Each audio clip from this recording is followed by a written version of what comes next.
Hello again, this is UML Operator. All right, welcome to part 2 of a multi-part series on Web UI user interface design. In this session, what we're going to do is start diving down a little deeper into how we approach design. There's certainly multiple ways to approach design, from the top down or the bottom up. I kind of start in the middle and start the requirements development stage with the clients. We just simply drag and drop some UI elements into a screen, ask some questions, and start eliciting scope for how big and broad and costly the project's going to be. So let's get started. In our last session, we created our folder structure. So requirements, composite map or just map, web wireframe, and patterns. And anytime that you want to, you can come in, hit F function key 2 if you'd like, or other ways, but this is what I normally do. And you can adjust the name of packages, you can adjust the name of diagrams. Just know that we're getting ready to create a diagram in here, and we're going to use the default package name.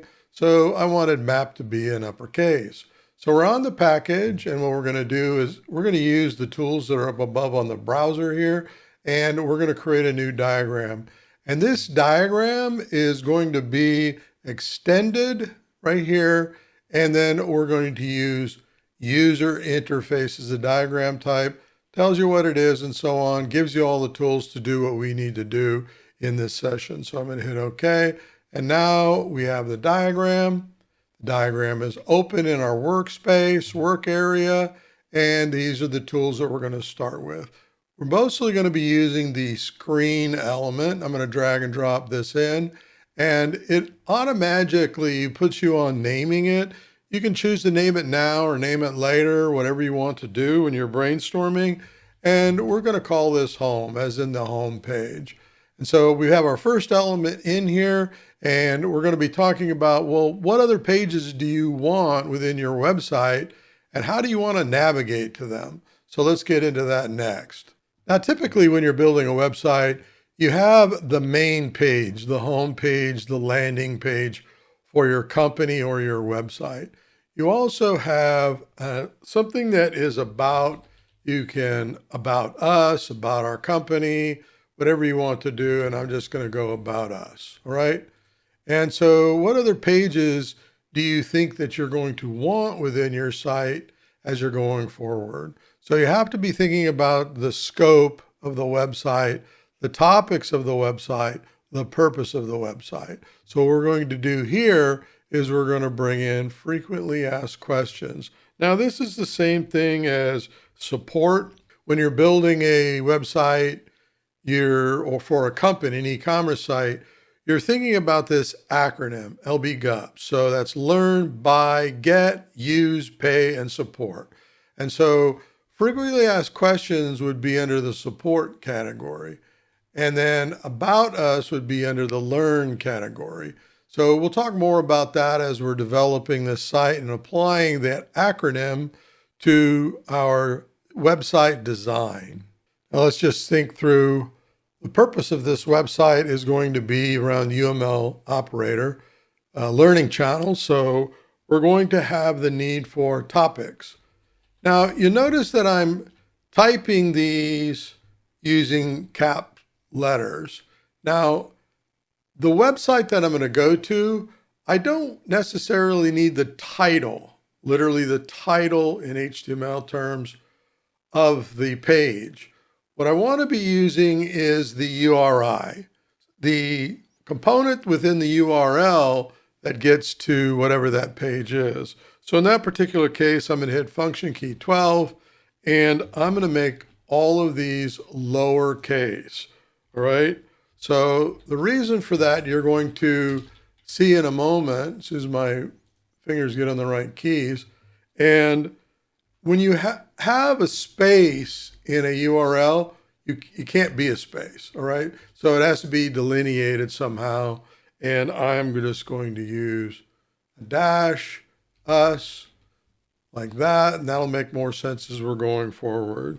So the rest of these are going to be all in lowercase, right? So we're going to bring in another screen in here, and this is going to be for UML, and then I'm going to go UML operator dash channel. And this is where I think we're going to be putting playlists and those kind of things. The other thing that I do is I write papers. You can call them white papers, but I write papers, articles, and so on. So I want to create a page that gets to those papers for the readers and users that come here. So at a high level, these are the 6 main pages that are going to be on the website. However, when we're looking at the website, we want to navigate from home to frequently asked questions. So we're going to use a relationship. And I did a previous video on relationships, associations, and connectors. We're going to use a trace dependency or a usage dependency. And I'm going to choose usage stereotype dependency. So we see the stereotype use come in here. And when we have traceability on, you can see that the home page depends on frequently asked questions for the user experience.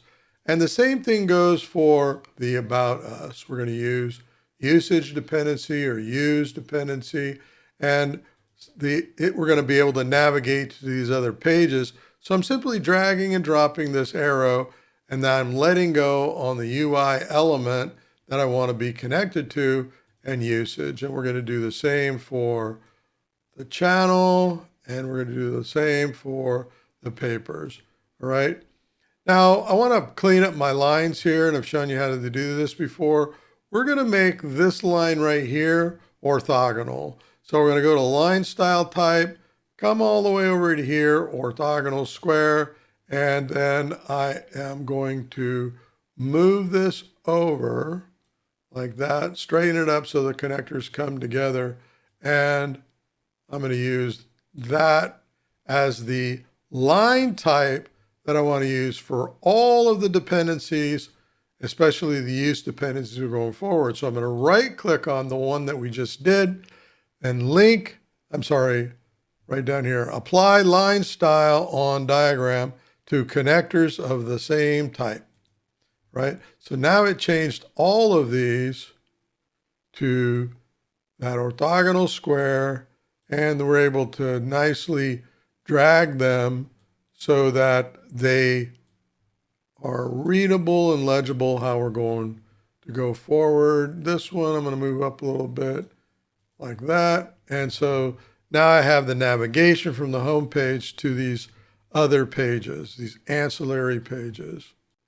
Right, next what we want to do is we want to think about our website map and how these pages are going to be navigated to from this page, right? So home page for the URL, which is trackotc.com, is going to have subpages to it. And so we're going to consider the home page, the landing page, to be layer 1. And we're going to consider these pages here, these 5 pages, to be layer 2, right? And so how do we differentiate between layer 1 and layer 2? Well, there's a couple of ways to do that. One is size. You can size these and then make all of them. I'm going to select all of them, make them the same height and width. You could apply colors to your map if you want. You could bring in a legend. We're going to go down to common elements. Let's drag and drop a diagram legend in. I'm just going to put it here for now. And then we can say things like layer 1, and then we can give it a color. And we can come back in at any point, make changes. We're going to add a new one. This is layer 2. I'm just going to hit save this time. And let's give layer 2 a color of, I'm going to give it this color green. And I'm going to leave save. I'm going to leave layer 1 white. And as we progress, if there's further layers, we'll add those into the legend. So in this particular case, what we're saying is these are all layer 2. So I can come up here to layout. I can go to this style group, and I can come in here, hit more colors, hit this little pencil or pin drop icon, and I want to use this color that I've chosen here, changes them all that way. Now this is gray right now, so what I want to do, go back up to style, and we decided we wanted to make that white. We can come in and change that anytime we want. So this is another way to help you, because some of your websites might get very large and complicated. The maps might be extremely complicated for your stakeholders to read and understand. And as you get into other layers, pages, subpages, pages under those pages, you want to understand which UI component, as you're reusing them across the project, what layer they're in and how they're associated to the overall website. We're going to go ahead and add in some subpages to topics, which is going to be layer 3. So let's bring in a screen element, and let's just call this one vision, right? Now, once you select an element, if you hit Control and then the left click, it remembers the last element you selected, and you can very quickly add elements as you're brainstorming. So in this particular case, we're going to go have design. We're going to just control click anywhere here, and we're going to go build, and then we're going to control click anywhere here, and we're going to go test, and I'm going to do one more, and we're going to call this one deploy. Again, using all lowercase was our convention, right? Now this is going to get rather large and out of control, become an eye chart if you in your reporting if you're not careful. So what we're going to do is we're going to create a size for this one that is something like that, right? And then what I can do is I can select all of these. And if I pick up an item that I don't want in the selection, just control click it and it comes out. Then I'm going to right click on the size and shape I want, same height, width, and height, all right? That way I can just come up here, move all these up. Don't have to worry about how they're laid out, because I'm going to use layout. I'm going to left justify, so we're going to select all of them. I'm going to left align, and then I'm going to space equally down, right? So now I have these level 3 pages that are in here, and we're going to give those a color. So we're going to come back into our legend. We're going to hit new, and we're going to go layer 3, right? Gosh, I love that. And then we're going to give this a color of, I don't know, light blue. I can always come in and change my mind. Let's see what this looks like, because we want it to show on the page. That's the whole purpose of having a legend, right? So then we're going to select these, hit this, more. Now hit the eyedropper, select this color, hit OK, and there we go. So topics is going to use these 5 pages. So again, we're going to come in, use. You could use trace. They're all dependencies, but the stereotype use, is about usage. This, if you're looking over here on traceability, you can see, hey, topics is owned by home, needed by home, and then depends on these pages, right? So this is telling your story. So use, and you can keep doing this as you're collaborating, brainstorming with the stakeholders in the project, both non-technical or client sponsor stakeholders, or even your development stakeholders, your web architects, and so on. So I want to use this line style again. So I'm going to right click on it. I'm going to come down here and apply line style to all diagrams, same diagram type, and there we go. All right. So that's the nice thing about orthogonal, is that it tends to line everything up and let you drag and drop them so that they're clean and laid out. I think what I want to do is slide this over a little bit. I'm going to do something like that. I'm going to turn on in layout right here this horizontal and vertical lock. That way when I'm sliding things over, they stay the direction that I want them to go, right? So something like this. I don't think I'm going to have any subpages, or at least we don't believe we're going to have subpages. I'm getting away from the office that yes, we will. So something like that. And then what I can do is something like this, something like that. move these down a little bit, something like that. See, that HV lock is nice because it keeps you on point, right?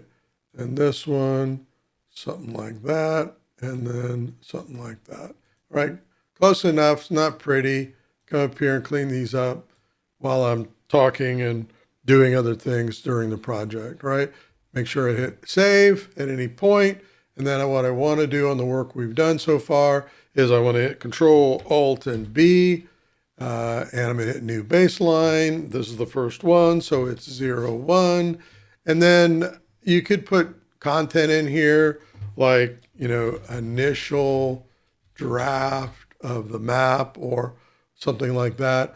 You could use the date and time, all sorts of notes. I've talked quite a bit about baselining in previous videos, so you should have a good handle on that. There we go, we have a baseline. Okay, so we have finished up our map for the most part right now. We've 3 layers. That's what we're sticking with at this point. And I got asked a very good question, and that is the difference between trace and use dependencies. And a dependency is a dependency. However, what was pointed out to me by one of the modelers here was that when you do, if we look over at properties, let me drag and drop properties right here. When you're looking at properties for this connector right here, you see it has a type usage with no stereotype. The type's usage, it's a dependency. And that happens when you're creating a use connector association. So I'm going to do that live for you right now. What we're going to do is delete this one like that. I'm going to select home, arrow up at the top, drag and drop it to the About Us element and hit usage, right?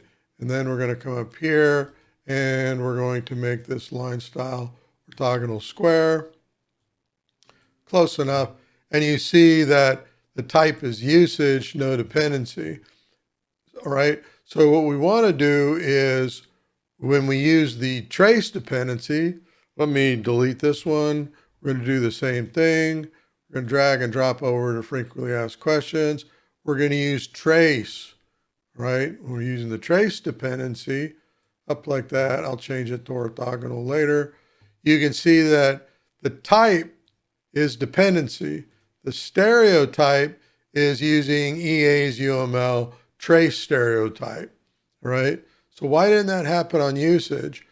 We changed all of these to using the dependency type usage, and they all came about. So what we're going to do is we're going to take this one, which is a type usage, and we're going to add a stereotype for this use, right? There's trace, use instead of usage. Nothing else is selected.